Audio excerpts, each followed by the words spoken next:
how to properly load a paintbrush.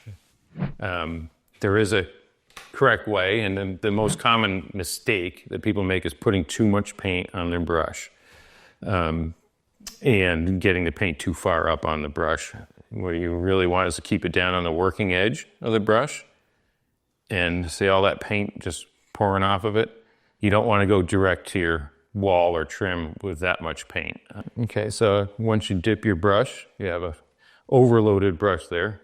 You can see the paint dripping off it. So if you just gently slap it on the side, and some people like to do this kind of action, side to side, you've removed a significant amount of that paint, enough so that it's not dripping off.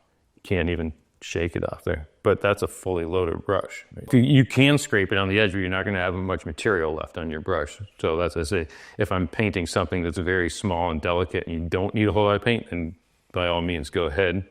And sometimes I'll scrape just one side, you know, again, depending on the surface area that I'm trying to apply paint to. Other times you can scrape both sides. You still have plenty of paint there on the brush.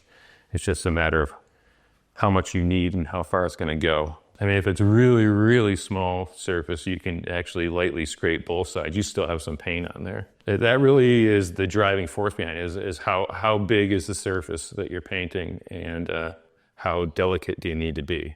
Another common mistake that people make is they work directly out of the can when they're painting. That's not a good idea for several reasons. One is if you drop the can of paint, knock it over, spill it, you're going to make a huge mess. You're dumping an entire gallon of paint all at once.